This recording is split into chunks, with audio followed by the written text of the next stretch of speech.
Brand you the theatre वे। हाँ हाँ तो इस किताब से, चूंकि ये एक पब्लिक रिलेशंस और ब्रांड और मार्केटिंग से रिलेटेड किताब लग रही है, तो इससे मेरे जहन में आई कि मैं आपको बताऊं कि ये जो पीआर इंडस्ट्री है, public relation industry, propaganda industry और एडवर्टाइजिंग इंडस्ट्री, ये कैसे ज़हूर में आई, ये कैसे वजूद में आई। तो ये एक बहुत बड़े जाने माने साइकोलॉजिस्ट हैं जो ऑस्ट्रिया के हैं, जो अमेरिका, मेरे ख्याल से अमेरिका में बस गए थे, सिगमंड फ्रॉयड, जिनकी जो साइकोलॉजी है आज भी वो इन्फ्लुएंस कर रही है। तो सिगमंड फ्रॉयड जो थे, जिनकी सेक्सुअलिटी में भी बहुत ज्यादा उनकी साइकोलॉजिकल थिंकिंग है, उनके भतीजे थे, उनके भतीजे को बहुत कम लोग जानते हैं, जिनका नाम है एडवर्ड बर्नेज, जो अमेरिका में आए थे 20वीं सेंचुरी में, वहीं बस गए थे। तो एडवर्ड बर्नेज जो थे वो एक तरह से इंटेलेक्चुअल फादर माने जाते हैं इस पूरी प्रोपेगेंडा इंडस्ट्री के। और एडवर्ड बर्नेज ने कहा कि पूरी दुनिया, पूरी डेमोक्रेसी को हम मैनेज कर सकते हैं प्रोपेगेंडा के जरिए। यानी अगर आपने लोगों के माइंड को एडवर्टाइजिंग के जरिए मैनेज कर लिया, तो उनकी परसेप्शंस को आपने मैनेज कर लिया, उनकी परसेप्शंस को मैन्युफैक्चर कर पाए, तो आप डेमोक्रेसी को मैनेज तरीके से चला सकते हैं। यानी जो आपकी जो सत्ताधीश हैं, जो सत्ता में बैठे हैं, गिने चुने लोग, तो पूरी डेमोक्रेसी को मैनेज कैसे किया जाता है प्रोपेगेंडा के, उसके जो फादर थे वो थे एडवर्ड बर्नेज, जो सिगमंड फ्रॉयड के भतीजे थे।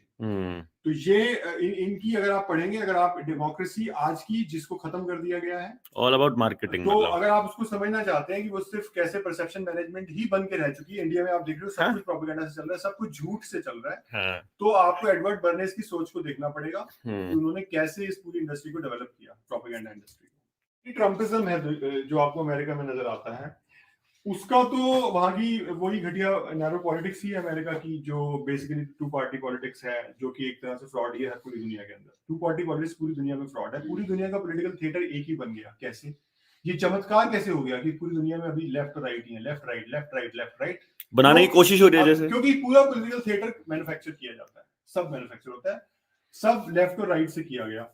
हमारे यहाँ लेफ्ट और राइट शब्द ही नहीं है, क्योंकि लेफ्ट हमारे यहाँ कम्युनिस्ट को कहते हैं, मतलब दुनिया में लेफ्ट कहा जाता है कम्युनिस्ट थिंकिंग को, और राइट कहा जाता है कंजर्वेटिव थिंकिंग को। हमारे यहाँ तो ये है ही नहीं, तो हमारे यहाँ से लेफ्ट राइट कैसे आ गया? हमारे यहाँ इस समय देख लो 2 पोल्स बन चुके, एक एनडीए, दूसरा यूपीए। एनडीए हो गया आपका राइट विंग और यूपीए हो गया आपका लेफ्ट विंग। वैसे अमेरिका में है क्या 2 पोल आपको पता है, डेमोक्रेटिक पार्टी और रिपब्लिकन पार्टी। डेमोक्रेटिक क्या है? लेफ्ट, रिपब्लिकन क्या है? राइट। यूके में क्या है? लेबर और Tories. Conservative party, conservative right हो गई, वो लेफ्ट हो गई। तो पूरी दुनिया का पॉलिटिकल थिएटर सेम कैसे हो सकता है? दुनिया तो बड़ी डाइवर्स है, दुनिया में तो हजारों लाखों कल्चर्स हैं, कैसे ये हुआ कि सारी दुनिया लेफ्ट राइट हो गई? ये तो मुमकिन ही नहीं है, करके दिखाया। ये है आपकी इंपीरियल मैनेजमेंट जो दुनिया में की है प्रोपेगेंडा के जरिए और पॉलिटिकल थिएटर को मैनेज करके। इंडिया में एग्जैक्टली यही किया गया है। यानी जैसा अमेरिका का मॉडल था लेफ्ट राइट का, यूके का मॉडल था हमारी इंपीरियल पावर्स का, जिन्होंने हम पे राज किया, वो हमारा ऐसे ही उन्होंने बना दिया। आज के समय में 2 पोल्स आपकी आंखों के सामने, मतलब ये है कि कोई बोलेगा तो या तो मोदी के साथ है, नहीं तो वो मोदी विरोधी है तो वो कांग्रेस ही है।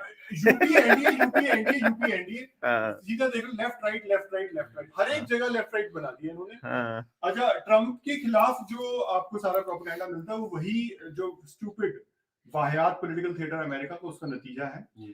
अल्टीमेटली जैसे चॉम्स्की ने कई बार ये बात कही है कि दोनों एक ही सिक्के के 2 पहलू हैं, रिपब्लिकन पार्टी और डेमोक्रेटिक पार्टी। जैसे इंडिया के अंदर कांग्रेस बीजेपी एक ही सिक्के के 2 पहलू। ट्रम्प और बिडेन में कोई दिक्कत, ट्रम्प और बिडेन में कोई दिक्कत ही नहीं है। जब दोनों ने अभी न्यू वर्ल्ड ऑर्डर के दौरान आप इस चीज को देख सकते हो कि दोनों ने सेम पॉलिसी थोपी है। जब बिडेन बोल रहा था कि ट्रम्प लाया वैक्सीन इसलिए मैं नहीं लगाऊंगा, और अब ट्रम्प बोल रहा है क्योंकि बिडेन लाया मैं नहीं लगाऊंगा। वैक्सीन वो भी थोप रहा था, वैक्सीन दोनों में। फाउची यहाँ भी था, फाउची वहां भी था। फाउची तो पिछले 50 साल से बैठा हुआ है। किसने? फाउची ने, एंथनी फाउची जो था। कौन से फ्रॉड? एड्स में, जो एड्स 1980s में आया था, जिसमें कहा गया कि वायरस की वजह से बीमारी फैल रही है, जिसमें अफ्रीका को उन्होंने तबाह कर दिया। और वहां पे ये सारे ड्रग माफिया जो था दुनिया का, जितनी बड़ी आपकी ड्रग ये फार्मा कंपनी है, इन्होंने एक तरह से कॉलोनाइज किया अफ्रीका को और वहां के लोगों को, उनकी शरीरों को। हाइती जैसे देश को इन्होंने बर्बाद किया एड्स के नाम पे। तो ये एक फेक वायरस था, वैसे ही जैसे कोरोना एक फेक वायरस है, वैसे ही बर्ड फ्लू और स्वाइन फ्लू जैसे फेक वायरस है। और ये काम भी फाउची इसमें बहुत बड़ा प्लेयर था। जब फाउची तब भी अमेरिका के पब्लिक हेल्थ सिस्टम का एक हिस्सा था, ब्यूरोक्रेट था, और आज भी है, यानी 80 से लेकर आज तक। और ये सारे फ्रॉड करता आया है। एड्स सबसे पहला इसमें फ्रॉड था जो 40 साल पहले हुआ, और आज उसी की सीरीज में हम कोरोना का फ्रॉड देख रहे हैं। जो आपकी वायरस थ्योरी है वो एक फ्रॉडलेंट थ्योरी है। आज तक कोई वायरस आइसोलेट नहीं हुआ, ये प्रूव नहीं हो सकता कि उससे वो बीमारी होती है। यही काम एड्स में हुआ है, एड्स का वायरस भी आज तक आइसोलेट नहीं हुआ है। तो ये मैं बता रहा था कि ट्रम्प के बारे में, कि जो एंटी ट्रम्पिज्म है वहां का, तो उसमें इसको ये पॉलिटिकल थिएटर से लोगों को डिस्ट्रैक्ट करने के लिए क्या किया जाता है कि ट्रम्प है तो ये कंजर्वेटिव है, इसलिए ये ठीक से कोविड पॉलिसीज को इम्प्लीमेंट नहीं कर रहा, इस तरह का क्रिटिसिज्म चला। एग्जैक्टली कॉपी इंडिया में हुई।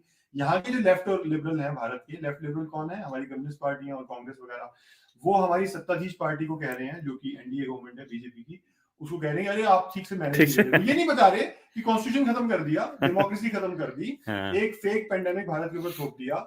वो ये नहीं कह रहे, लोगों को डिस्ट्रैक्ट करने के लिए कह रहे हैं ओ आपको ये पॉलिसी में ना ये नहीं, वहां मजदूरों के लिए आपको घर जाने का इंतजाम करना चाहिए था, ये नहीं किया आपने। वैसे ही अमेरिका के एग्जैक्टली वही इंडिया में हो रहा है, सेम पॉलिटिकल थिएटर हर एक जगह है। तो वहां पे ये कहा गया, जबकि ये भी उसी कोरोना फ्रॉड को एक तरह से इंप्लीमेंट कर रहा है, या इससे करवाया जा रहा है।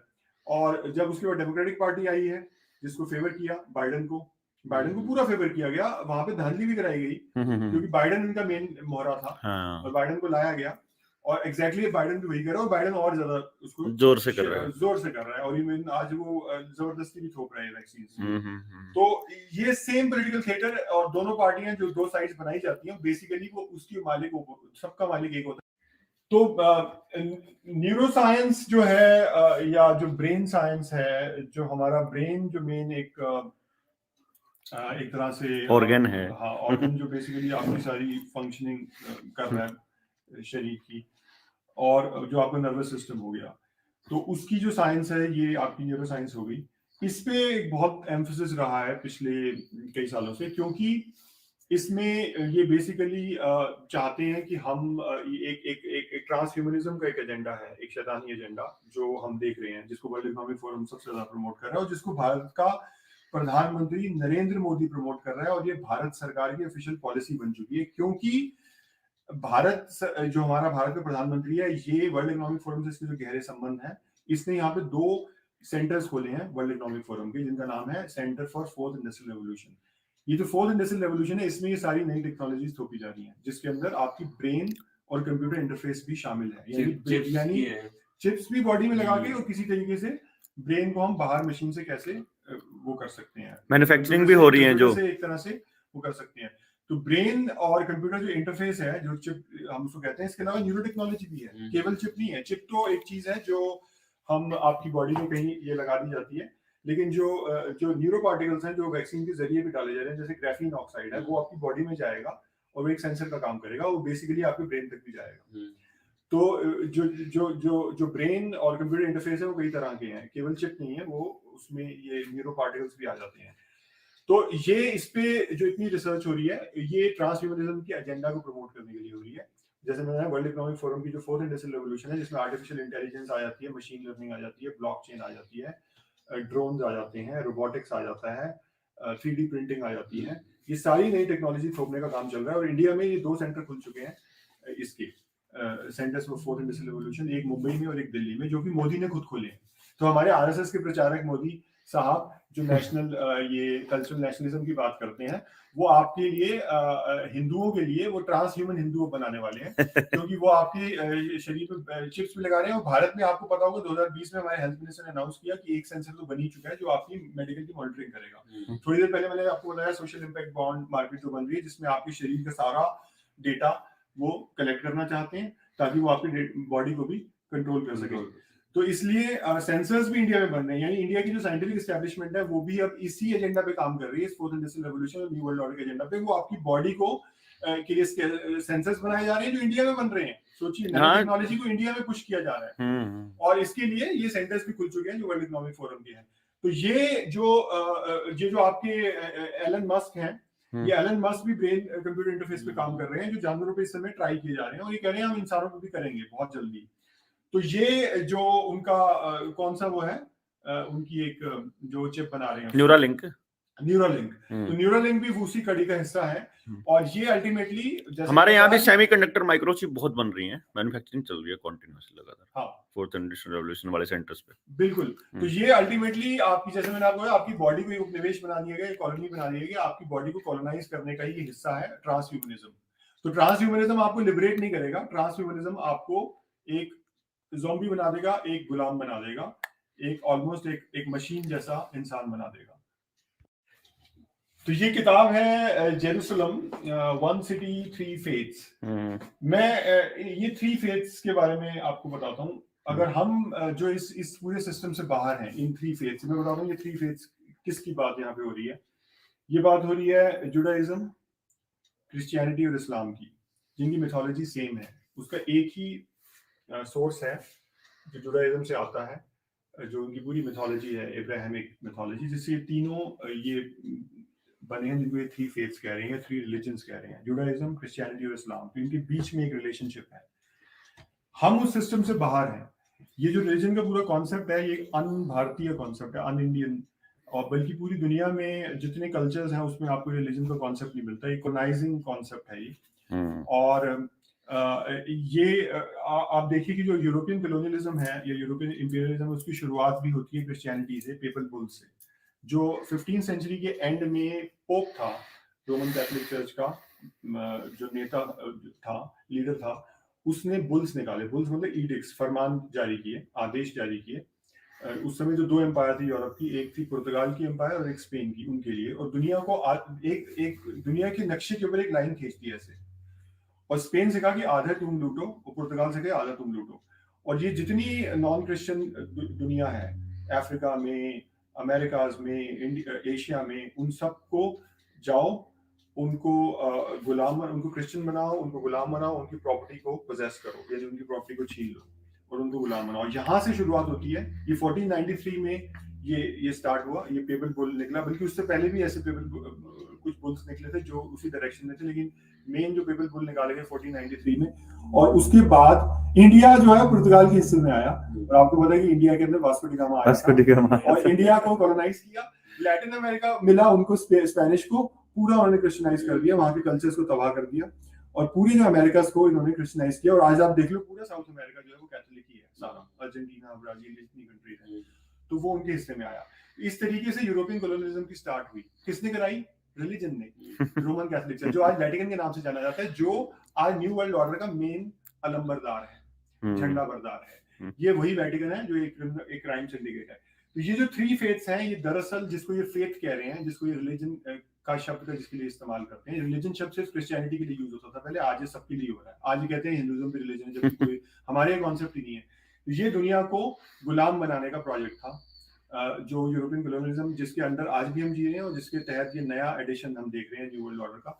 ये 500 साल का पूरी दुनिया को कॉलोनाइज करने का जो प्रोजेक्ट है, जो स्टार्ट किया आपके रोमन कैथोलिक चर्च ने पेपल बुल्स द्वारा, जिसको एज ऑफ डिस्कवरी कहते हैं, जो 15th सेंचुरी के एंड में जो आई, उसको एज ऑफ डिस्कवरी कहते हैं। एज ऑफ डिस्कवरी नहीं थी, वो एज ऑफ कॉलोनियलिज्म थी। ठीक है, जो स्टार्ट हुई अमेरिका को, जो ये कहते हैं कोलंबस ने डिस्कवर किया, उसने कॉलोनाइज किया जाके स्पेनिश एम्परर के बिहाफ पे। हमारे यहाँ वास्को डी गामा आया, वो पुर्तगाल का कॉलोनाइजर था। तो इस तरीके से यूरोपियन कॉलोनियलिज्म स्टार्ट हुआ। 500 साल का जो उसका इतिहास है, और दुनिया के सारे कल्चर्स को खत्म करके, डाइवर्सिटी को खत्म करके, आज हमें सिंगुलैरिटी के लेवल पर सिंगुलैरिटी की तरफ लेके जा रहे हैं, सबको गुलाम बनाने के लिए। यानी कि जो जहां भी यानी लोग बोलने लगेंगे, ये फिर थोड़े चुप हो जाएंगे, फिर थोड़े से देखेंगे कि लोग कैसे सोचते हैं, ये फिर चालू हो जाएंगे कॉलोनाइजिंग में। मतलब ये अंदर ये कॉलोनाइजिंग के नए एडिशंस आ रहे हैं। ये लेटेस्ट एडिशन जो है वो न्यू वर्ल्ड ऑर्डर है। ये 500 साल की यूरोपियन कॉलोनाइजेशन, यानी जिसको हम गुलामी कहते थे, that was actually the colonising. बिल्कुल, कॉलोनाइजिंग गुलामी ही है। ये लोगों को गुलाम बनाएंगे। इनफैक्ट अगर आप पेपल बुल आज भी अवेलेबल हैं सारे, अगर आप पढ़ना चाहो आपको नेट पे मिल जाएंगे। सारे पेपल बुल्स जो हैं आज आपको नेट पे मिल जाएंगे, आप उनको पढ़ सकते हो। उसमें कहा गया है कि जाओ नॉन क्रिश्चियन लैंड को गुलाम बनाओ, उनकी प्रॉपर्टी को छीनो, उनकी जमीनों को छीनो और उनको गुलाम बनाओ, और पूरा उनको वो करो। ये है पेपल बुल्स के अंदर। व्हाइट मैन बर्डन आपने सुना होगा। व्हाइट मैन बर्डन क्या है? तो व्हाइट मैन बर्डन भी दरअसल ये कॉन्सेप्ट है, जो व्हाइट मैन की सुप्रीमेसी का कॉन्सेप्ट है, उनकी हिजेमनी का कॉन्सेप्ट है, जो हम वेस्टर्न कॉलोनियलिज्म या वेस्टर्न इंपीरियलिज्म की, जो पश्चिम का साम्राज्यवाद है या यूरोपियन जो हमारा कॉलोनियलिज्म था, उसकी शक्ल में हम देखते हैं। तो व्हाइट मैन बर्डन का मतलब है कि इन्होंने अपने ऊपर ये वो ले ली एक जिम्मेदारी मॉरल रिस्पॉन्सिबिलिटी कि दुनिया को सिविलाइज करने की जिम्मेदारी हमारी है। और ये एक जस्टिफिकेशन थी इनकी कॉलोनियलिज्म की, जो उन्होंने स्टार्ट किया 500 साल पहले यूरोपियन पावर्स ने, जिसमें सारी आ गई है स्पेन, पुर्तगाल और ये। उसके बाद नई नई पावर्स और आ गई, जो सबसे बड़ी पावर बनी आपकी ब्रिटिश, जिनका कहते हैं कि सूरज भी कभी नहीं डूबता नहीं होता था, कि इतनी ज्यादा उनकी टेरिटरी थी, उनकी कॉलोनीज थी। और भी फ्रांस भी है उसमें कॉलोनियल पावर। तो व्हाइट मैन बर्डन का मतलब है कि जो व्हाइट मैन है उसके पास सारी समझ है, सारी अकल है, और भगवान ने उसको सारी अकल और सेंसिबिलिटी दी है जिससे वो दुनिया पे राज कर सकता है और दुनिया को, बाकी दुनिया को भी सिविलाइज कर सकता है। और जो बाकी दुनिया है, चाहे वो ब्राउन लोग हों, चाहे वो ब्लैक लोग हों अफ्रीका के, वो इंसान भी पूरे नहीं, यानी उनका जो ह्यूमन होने का भी दर्जा पूरा नहीं है, वो सब ह्यूमन दर्जे को उनको रखते थे। और जो एंथ्रोपोलॉजी का डिसिप्लिन उन्होंने डेवलप किया, उसमें ये बेसिकली आपकी बॉडी के स्ट्रक्चर को देख के, आपकी जो स्कल है ना, उसके साइज को नापते थे। इस जो खोपड़ी है आपकी, उसकी साइज क्या है, आपकी आंखों के बीच में कितनी दूरी है, और ये सारा जो फिजियोमेट्रिक आपकी ये जो नापतोल करते थे, उससे वो अंदाजा लगाते थे कि इनकी अकल कितनी है, क्या ये दुनिया में रूल कर सकते हैं। ये एक रेसिस्ट थ्योरी थी एंथ्रोपोलॉजी की, जो डेवलप की यूरोपियन कॉलोनियलिस्ट ने। इंडिया में भी ये डेवलप की गई, और इंडिया में जो सोशल साइंसेज हैं वो आज तक इन्फ्लुएंस होती हैं उसी हमारी कॉलोनियल थ्योरीज के बेस पे। और आज आप देखिए कि यूजेनिक्स की बात फिर होने लगी है इस न्यू वर्ल्ड ऑर्डर के दौर में। क्यों? क्योंकि ये जो बिल गेट्स जैसे लोग हैं, ये सब यूजेनिस्ट आइडियोलॉजी को मानने वाले लोग हैं, और ये डिपॉपुलेशन जुड़ा हुआ है। क्योंकि जैसे इनका जो 500 साल का इतिहास है यूरोपियन कॉलोनियलिज्म का, उसमें इन्होंने और जो नॉन वाइट लोग हैं उनको, यानी नॉन यूरोपियंस जो है, नॉन वाइट हैं, अफ्रीका के लोग, एशिया के लोग, इनको इन्होंने सब ह्यूमन कैटेगरी में रखा, और ये कहा कि हम इनको सिविलाइज करेंगे। यानी हमारा एक बर्डन है दुनिया को सिविलाइज करने का। ये जो सिविलाइजेशन वर्ड है, ये अपने आप में एक इंटीरियर कॉन्सेप्ट है, यानी दुनिया को बेसिकली कॉलोनाइज करने का, उसके लिए एक यूफेमिज्म है, और दुनिया में अपनी एम्पायर को स्थापित करने का। तो जैसे इन्होंने और जो नॉन वाइट लोग थे उनको एक सब ह्यूमन कैटेगरी में रखा, वैसे ही ये आज कर रहे हैं। क्योंकि आज जो ये यूजेनिसिस्ट हैं, जो या न्यू माल्थूसियनिज्म को मानने वाले, जो रॉबर्ट माल्थूस था, उसने ये थ्योरी दी थी सबसे पहले कि दुनिया की आबादी इतनी तेजी से बढ़ेगी कि उसको रेगुलेट करने की, इसलिए डिजास्टर होने जरूरी है, जंग होनी जरूरी है, महामारी आनी जरूरी है। आज ये जबरदस्ती ला रहे हैं, महामारियां भी ला रहे हैं, जंग भी ला रहे हैं, सारे मैन्युफैक्चरिंग क्राइसिस लेके आ रहे हैं ताकि दुनिया की आबादी को कम किया जा सके। तो आज के जो ये न्यू वर्ल्ड ऑर्डर को प्रमोट करने वाले हैं, ये सब उस थ्योरी को मानने वाले हैं और यूजेनिसिस्ट हैं, और ये वही लोग हैं जो बेसिकली अपने आप को सुपीरियर मानते हैं।